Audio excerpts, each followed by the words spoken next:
Wrigley's Spearmint Chewing Gum, the refreshing, delicious treat that gives you chewing enjoyment, presents for your listening enjoyment Edmund O'Brien as Johnny Dollar. My name's Mark Nelson. I came to Hartford to talk to you about a federal assignment. I'm from the Treasury Department, Bureau of Narcotics. We need an insurance investigator. For what? To go to London on a case that has us stopped here. I'm in the Commonwealth Hotel. I'd like to have you come over. Wait a minute. What's insurance got to do with it? Our company took a policy on a few $1,000s worth of trunks en route to London. Somewhere in the load is $500,000 in narcotics. We want you to take the trip with it.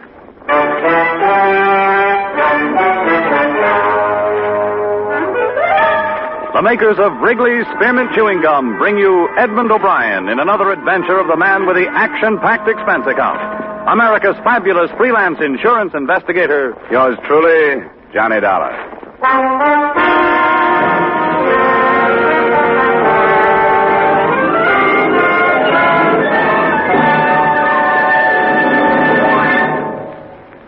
To make every day more enjoyable, treat yourself often to refreshing, delicious Wrigley's Spearmint Chewing Gum.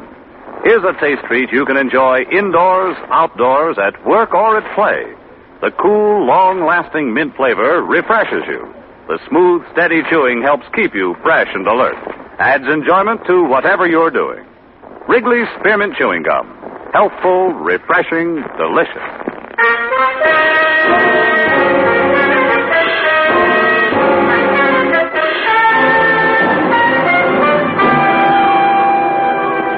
Expense account submitted by Special Investigator Johnny Dollar to Treasury Department, Bureau of Narcotics, Washington, D.C. The following is an accounting of my expenditures during investigation of the London matter. Expense account item 1, $1.75, cab fare to Commonwealth Hotel. I'll give you the background as briefly as I can, Dollar. We allowed the entry of some narcotics from India into Seattle. We've been trying to break up a big ring in the Pacific Northwest. But the stuff didn't stay there. We followed it south into Beverly Hills. Have you ever heard of Dorothy Rivers and Broderick Green? The woman? I think so. I saw her in a couple of plays in New York, didn't I? Yes, that's the one. She's been out west for the past 2 years making movies. Green's her husband, a director. The narcotics went to them. Well, to their house, at least. Well, they must have servants. Yes, they did, but that doesn't do us any good. There were 4 of them, but 3 of them have been discharged. They all had a hand in packing the trunks for this London trip. So any one of them or all of them could have packed the narcotics. You're sure that's what happened? We know they went into the house, but nothing has come out but the trunks. And I searched the place myself just before I flew east. Why don't you want to stop it? We cabled Scotland Yard, and they told us there's been a big increase in contraband over there in the past couple of years. You think this could be part of a pattern? Well, it's possible. You see, because they need our dollars, British Customs make it a point to extend a lot of courtesies to these visiting film celebrities. The stars always arrive with a lot of belongings and usually with a servant or 2. In the case of Green and his wife, just 1. A confidential secretary, a Miss Miller, Lorraine Miller. She's traveling with the trunks. Now, I want you to get acquainted with her. Well, that shouldn't be too difficult. Who's the policy with? Standard Liability Company. $20,000 for a 2-week period. That's a short-term gamble. It'd pay the company to keep an eye on it. Couldn't you use that? Well, it would depend on how young and susceptible this Miller girl is. She's young, Dollar. I got close enough to appreciate that. Expense account item 2, $675, passage to England on the SS Morristown. Before boarding, I received a few more bits of instruction by phone from T-Man Nelson. We've been in touch with Scotland Yard again, Dollar. They're assigning one of their best men to the case. An Inspector Finch. He'll arrange to meet you when your ship docks. We sent him a description. Yeah, Finch. Okay. What else? Well, we still aren't sure about the Miller girl, but her brother is going on the same ship. That could happen. He's got a passport under another name, Miles Fanning. Now, if you need help on the trip, the ship's detective is Clarence Dorn. Dorn. Okay, I'll find him. Okay. Inspector Finch is in London, and I'm flying over in a few days. I'll find you. Hey, Nelson, are you sure you trust me? I'll let you know when we finish this thing. Bon voyage.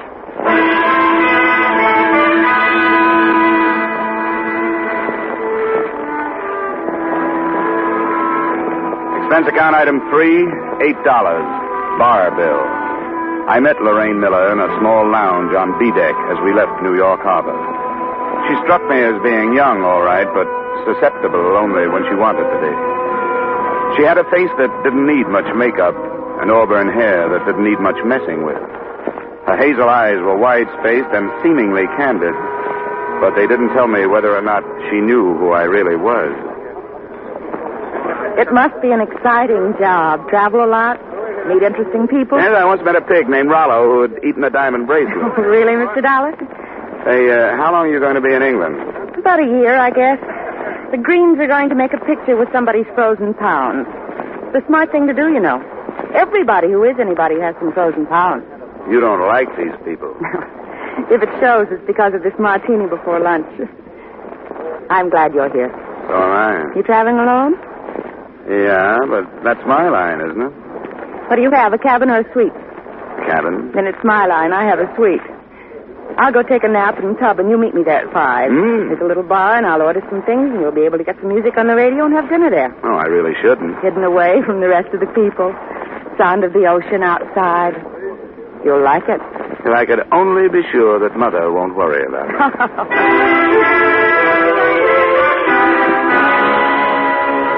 The cocktails were good, and so was the dinner. But the radio was full of static, and, as far as my assignment went, the conversation was unsatisfactory. I learned a lot about Lorraine Miller and a little about the Greens, but none of it tied in with the case. The whole evening made it almost impossible for me to suspect that she could be mixed up with narcotics until the fourth brandy. Jim? What is it? Oh, no. The porthole. Somebody pushed it open. It blew open. It startled me, that's all. Somebody pushed it. You saw him. You started to call out his name. No, I didn't, Johnny. It startled me so. My mind was 1,000 miles away in that Come over here and sit down. I'm sorry, Johnny. That was ridiculous. Why don't you want to tell me who it was? I saw him, too. Now, who are you afraid of? Don't ask me any more, Johnny. But I want you to tell me. All right. You want to spoil everything with your stubborn prying? It was my ex-husband. He followed me before. Now, if you'll please leave. Johnny, I won't be able to see you again.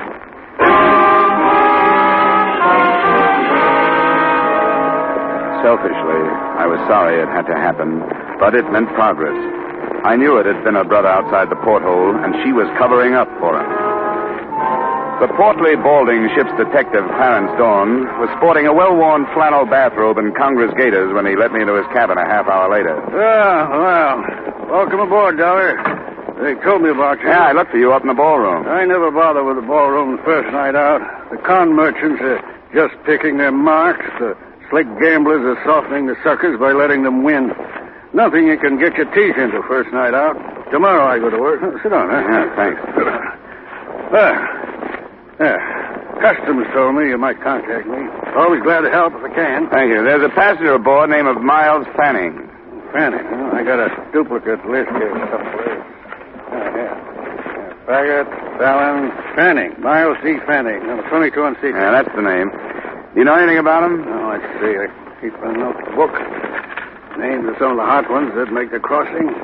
Fanning. Well, he's not here. Don't know anything about him. What's his specialty? Well, this trip he's using forged papers. Fanning's not his real name. Say, I'd better report that, hadn't I? No, the federal men want him left alone. Maybe hot. He could be. Oh, yeah. Can't let me in on it, huh? I know how it is. I wish you'd pick him out tomorrow. Keep your eye on him for me. Sure, absolutely. Glad to help. Anything special you want? I'd like to know if he meets the girl on number 12A deck, Lorraine Miller. Auburn hair, hazel eyes, about 5'4". Got it? I'd like to know if he sends any cables ahead to London. Like to see copies if I could. I'll get word to the radio operators right away. Thanks for the cooperation, Dawn. I'll check back with you tomorrow night. Right.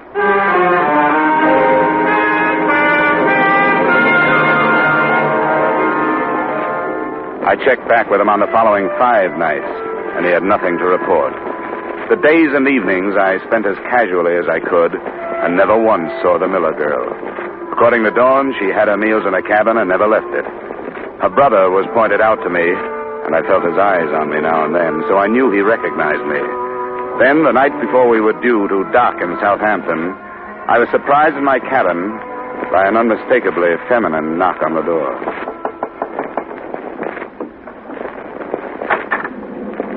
I think I owe you an apology. Well, I didn't expect it. Come on in. Sit down. I'm sorry, Johnny. I wish I hadn't blown up. Why did you? I don't know. I guess because, well, it was hardly the time for an ex-husband to come prowling around. It was too bad.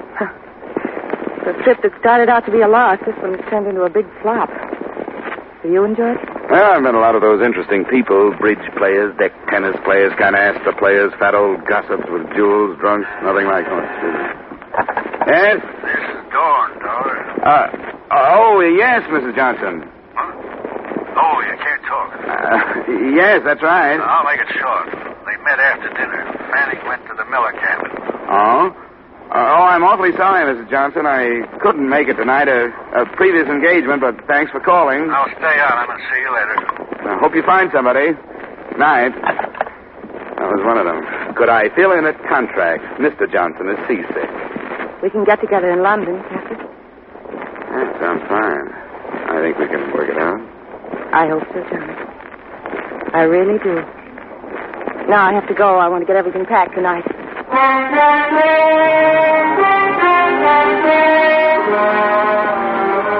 I poured myself a nightcap after she'd left. A big one, because I was confused. I didn't know why she'd come, or how much she knew about the narcotics, or how much she thought I knew. It was the first drink I'd had in my cabin out of my own bottle, and it was the last. I felt it the minute it was down, and there was nothing I could do about it. But it was painless. The ship seemed to roll more heavily, and I pitched forward toward my bunk.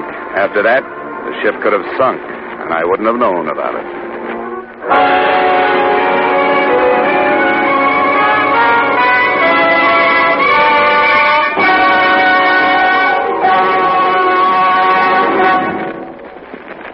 To make every day more enjoyable, treat yourself often to refreshing, delicious Wrigley's Spearmint Chewing Gum. The lively, full-bodied real mint flavor cools your mouth, moistens your throat, freshens your taste. And the chewing itself gives you a little lift, helps you keep going at your best. So for real chewing enjoyment that's refreshing and long-lasting, always keep Wrigley's Spearmint Chewing Gum handy. Healthful, delicious Wrigley's Spearmint Gum will make every day more enjoyable. And now, with our star, Edmund O'Brien, we return you to the second act of Yours Truly, Johnny Dollar.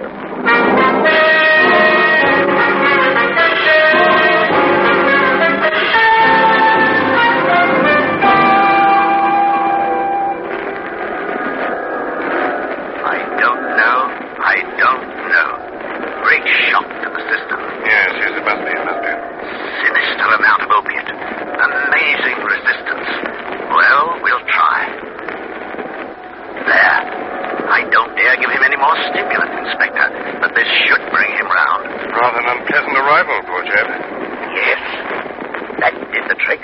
Now I'll leave him to you, Inspector. Keep him awake, but don't expect too much at first. Yes, of course. Thank you, Doctor. Mr. Dollar? Mr. Dollar? Can you hear me, sir? Huh? What? You must try to stay awake. Can you open your eyes? Who are you? Chief Inspector Finch of Scotland Yard. Oh, the girl. I'm afraid Miss Miller has disembarked. Fanning? He's being followed by one of my men. Mr. Dollar, your system received a large amount of opiate, enough to render you unconscious for almost 12 hours. Do you know who administered it? Well, in Southampton. Yes. There's a girl. She come to my cabin and there was a phone call. A phone call, sir? The ship's detective has been giving me a hand, keeping his eye on Fanning. I wasn't watching her. She must have drugged the whiskey while I was talking. Oh, I was stupid. I shouldn't worry if I were you. The situation is nicely under control. The trunks? En route to the Green residence. However, the men in the lorry with it are from Scotland Yard. They'll unpack them, and I assure you nothing will pass unnoticed. Nice going, Inspector. Thank you, sir. We like to try. Now, if you could raise yourself and drink some of this coffee. All right. Yeah. Shouldn't be this hard. It's a nasty experience. Okay, let's have the coffee. Splendid. When you feel strong enough, we'll have an ambulance move you into my flat. You may rest there, and we shall await developments.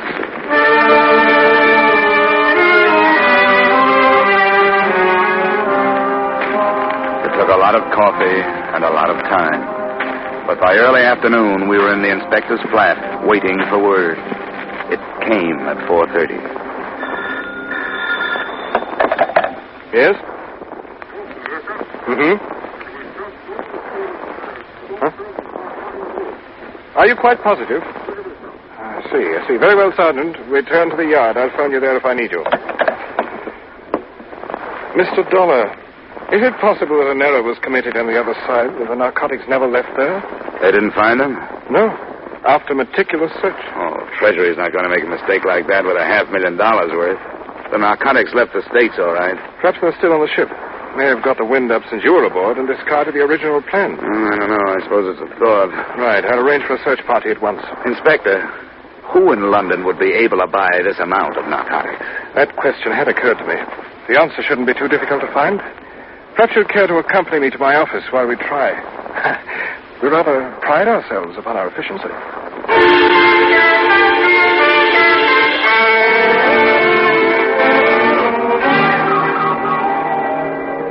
10 minutes after we got there, the ponderous machinery that is Scotland Yard started grinding out files on criminals. They were indexed according to every possible feature or characteristic. In the space of 2 hours, we had the name of every known narcotic suspect in London, and flying squad men had been sent out to cover them. But the first report that came in was negative.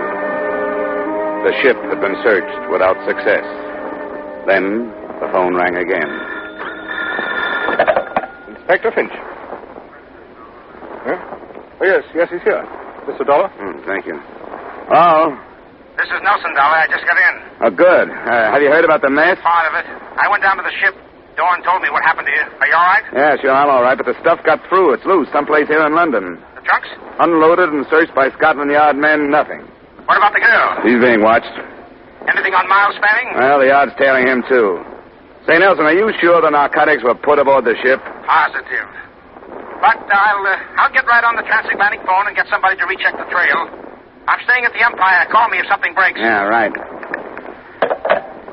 Treasury man, he's going to check the States to see if there's a slip. Good. $500,000? Rather a nuisance having that. This may be something. Yes? Mm-hmm.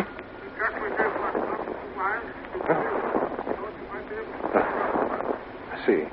Yes, at once. See that a driver and a radio cars at the main entrance will want to stay in touch. Thank you. What was it? Any progress? Yes. Most unpleasant progress. The constable I assigned to follow the chap who calls himself Fanning has been shot to death. Oh? Progress lies in the fact that your ship detective fellow, Clarence Dawn, was killed at approximately the same time. Dawn? Yes. Do you have a pistol, Mr. Dollar? It's on the ship. We won't bother going there. I'll have two issued to us before we leave.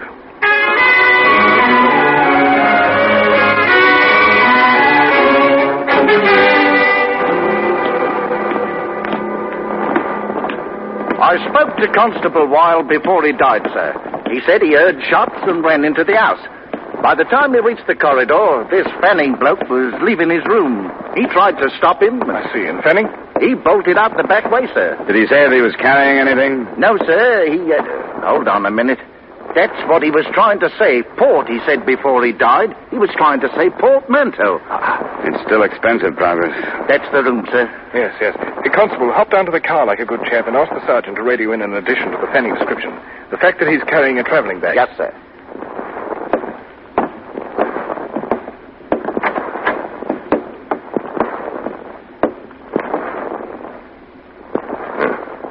Is this Clarence Dawn? Yeah. And I guess the answer to a few things. Then Dawn carried the contraband here from the ship, quarreled with Fanning over division of the spoils, and was then shot by Fanning, wouldn't you say? Yes, that's exactly what I'd say. Then Fanning's our man. We'll have to find him. Right. Yeah, I'd like to go to the Green place, talk to the Miller girl, Inspector. Of course. Clarence Dawn. You know, I thought... How could I have been so stupid?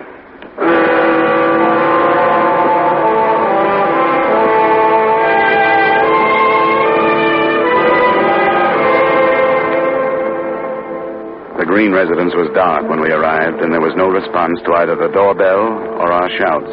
We pulled up a few yards, and while we waited, We listened to the nervous talk between the radio cars that were combing the city for the man we called Fanning. Science officer this afternoon. A man answering the Fanning description has been reported in the square. Request flying squad men to search the building. That's 3.5 hours we've been here. Must be 1 million men in London who answer his description. And so we shall have to question 1 million men. 47Y, 47Y to 14B. Are you still in Charing Cross Road? Over. 14B, 14B, yeah. Still in Charing Cross Road, over. 47Y to 14B. Investigate 1936 Bentley crossing into your section. 1936 Bentley. Close coupled sedan, black. Registration GY4110. GY4110. Acknowledge, over. Cut it, Sergeant, cut it. 14B, acknowledging. Sergeant. Registration GY4110. Switch off the receiver. Oh, yes, sir. There's a car. Looks like it's stopping. It's a taxi. There she is. Come on, Inspector. But let me do the talking, will you? Right you are.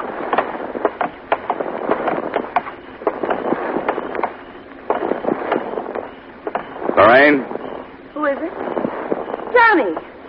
Johnny, where have you been? Where is he, Lorraine? What happened to you? I looked for you when we were docking. I came to your cabin and knocked. Stop it. Where is he, your brother? Johnny, Come on, where is he? what has he done this time? What'd you say? What has Jim done?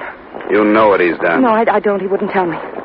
After everything that's happened, after you've lied to protect him, you're asking me to believe that you didn't know what he was doing? Yes, I'm asking you to believe me. You don't have to. I haven't known anything about Jim since the war. It wasn't my brother who came home. It was somebody else. Somebody to be ashamed of. A stranger I gave money to so he'd leave me alone. But he never did. It was the war. What has he done this time? Tell me, Lorraine. He knew you were coming to London? Yes. You saw him while you were getting ready to leave? He needed money. I hired him to help with the packing. Where is he, Lorraine? I've got a right to know what he's If done. you're telling the truth, it doesn't make any difference. The man's a criminal. He has to be taken. Now, I want you to tell me where he is. He's not my brother anymore, so it doesn't matter. He's going to Tangier. How, on a ship or a plane? A ship. Which one? I don't know. He's leaving at 9 a.m. If he doesn't, he'll drag me into whatever it is. Accomplice, he said. But I don't care anymore. I don't care. Well, Mr. Dollar? What do you think of it, Inspector? I don't think she was lying. We've had the same trouble here in England. Young boys who found themselves fighting a war as children were no more than grown-up children, and one day they were told they'd won it. I've seen them. They can't cope with our rather sorry victory, and they simply don't care. Loyalties mean nothing. They want money, and they don't care what they do to get it. Perhaps you, an American, and I, an Englishman, are partially to blame. Yeah, I guess the war is still with us, Inspector. After you, sir. Thanks. Sergeant? Yes, sir. I want to know which ship is sailing for Tangier tomorrow morning at 9. Right, sir. When you find out where she's docked, ask the yard to contact Mr. Nelson at The Empire. the Hotel Empire. Yes. In the meantime, Sergeant, you might drive towards Royal Albert Dock. Right you are, sir.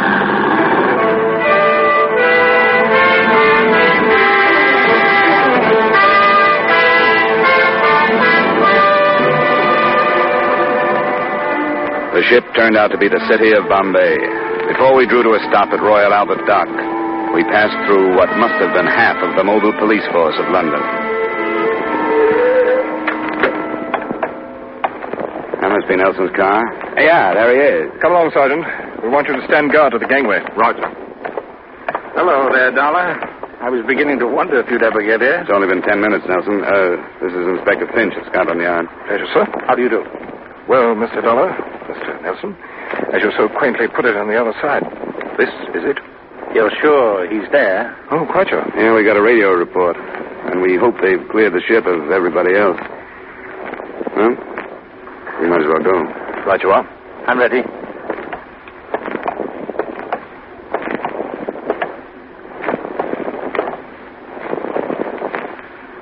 Mr. Dollar? It's up to you. Thanks. You there. Is Mr. Fanning aboard?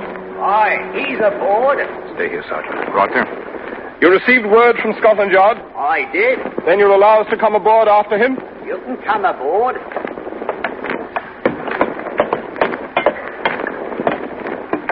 He knows you've come. He's got a gun. Where is he? He went forward on deck. Everything below is closed off. Very good. We can find him up this way? That's the way.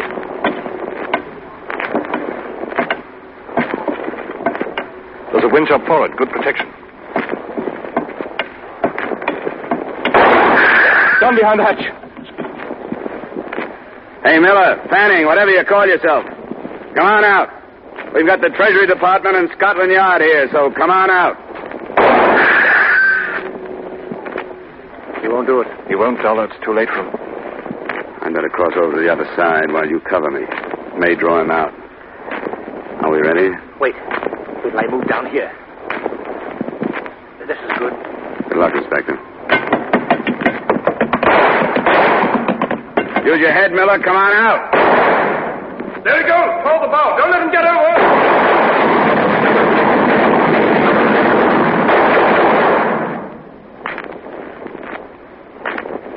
Inspector Finch? Yep. Nelson? Yes. Yes, you all right, Dollar? Yeah, what about him? He's dead, Dollar. We can search his cabin now.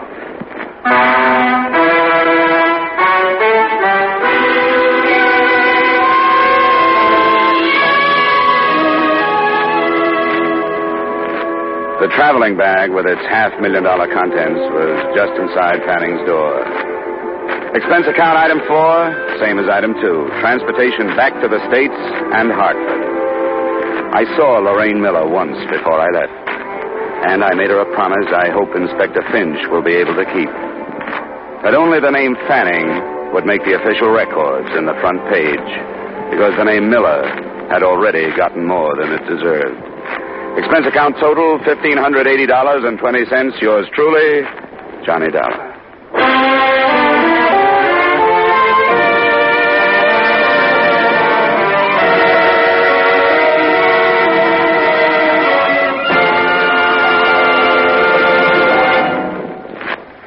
Remember, friends, to make every day more enjoyable, treat yourself often to refreshing, delicious Wrigley's Spearmint Chewing Gum. There's lots of cooling, real mint flavor in every stick. And chewing Wrigley's Spearmint helps keep you feeling fresh and alert. You feel better, work better, get more fun out of doing things. So indoors, outdoors, wherever you go, keep some healthful, refreshing Wrigley's Spearmint Chewing Gum handy. To make every day more enjoyable, treat yourself often to delicious Wrigley's Spearmint Chewing Gum.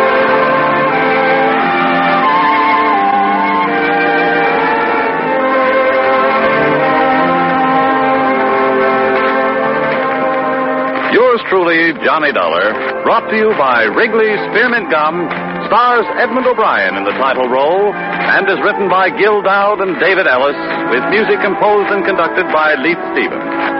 Edmund O'Brien can soon be seen starring in the Columbia Pictures production, 711 Ocean Drive. Featured in tonight's cast were Wally Mayer, Virginia Gregg, Herb Butterfield, Dana Herlihy, Tudor Owen, Ben Wright, and Alec Harford. Yours truly, Johnny Dollar, is produced and directed by Jaime Del Valle.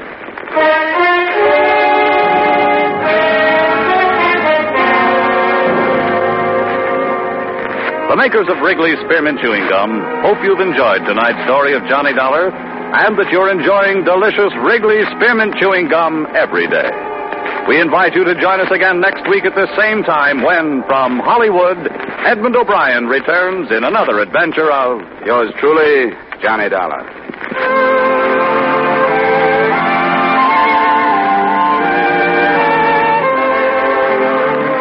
Bob Stevenson speaking. This is CBS, the Columbia Broadcasting System.